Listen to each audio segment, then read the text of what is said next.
I have watched this happen more times than I want to admit. An author sits at a folding table near the front of a bookstore. There is a stack of their book, a pen, and a little sign with their name on it.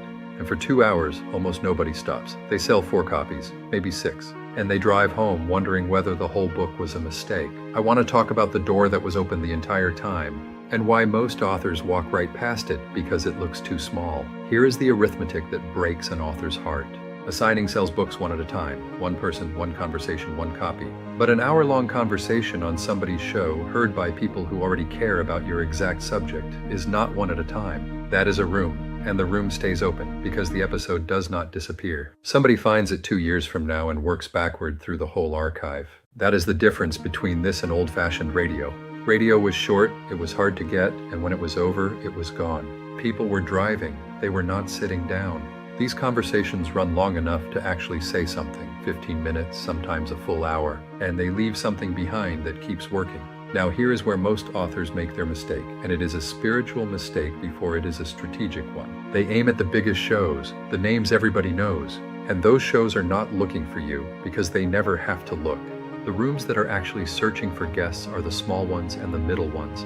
And Zechariah asked a question about that instinct thousands of years ago. Who has despised the day of small things? So the counsel is simple and almost nobody likes it. Start small. Say yes to nearly everything. Get on the shows nobody has heard of and get comfortable there. Not because small rooms are all you deserve. Because a small room is where you learn to talk about your book without sounding like you are selling it. And before any of that works, you have to be willing to be one thing. The temptation is to be interesting about everything. Solo travel and caring for an aging parent and a little something on romance. That is not range, that is fog. The people who get invited back are the ones a host can describe in a single sentence. So here is the practical instruction. Decide on 3 things you can teach. 3. Not 3 subjects you happen to find interesting.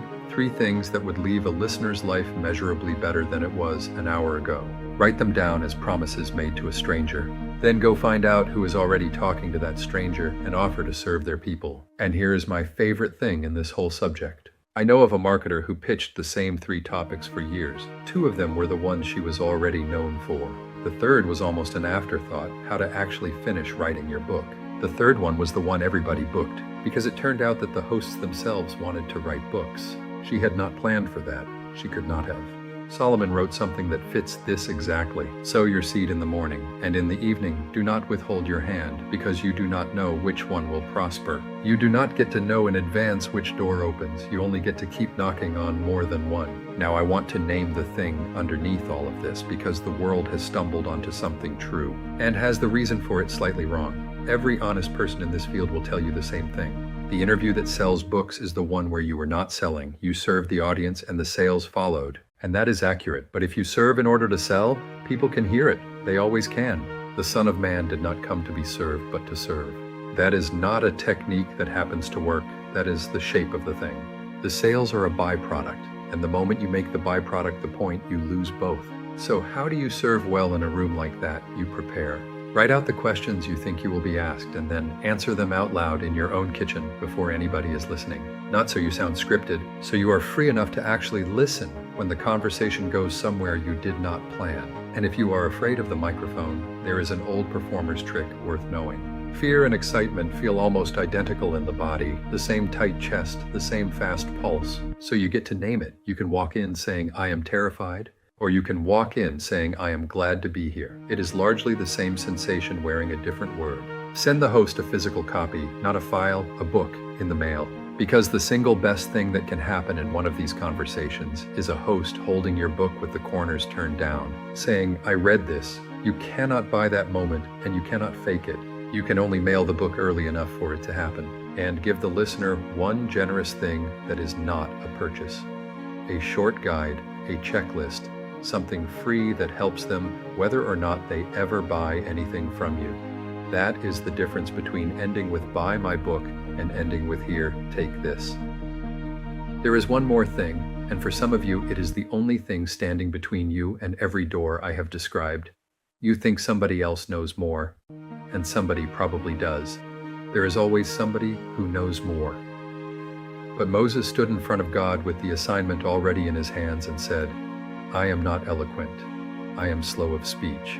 And God did not argue about his qualifications. He asked him who made his mouth. You are not being asked to be the most qualified person alive on your subject. You are being asked to be honest about what you have actually lived and actually learned.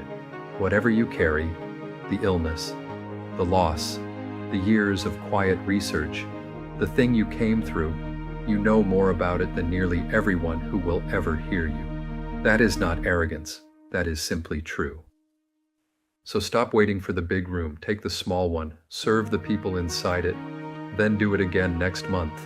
At Nori Media Group, this is the part of publishing that almost nobody tells authors about, that the book is the beginning of a conversation, not the end of one. We publish messages we believe belong in those rooms, and then we help our authors learn how to walk into them. If you are carrying that kind of message, there is a page below telling you how to send it to us. And the books themselves are at Faith and Flame at the link below. I'm Don Nori, publishing the voices that God is raising up for this generation.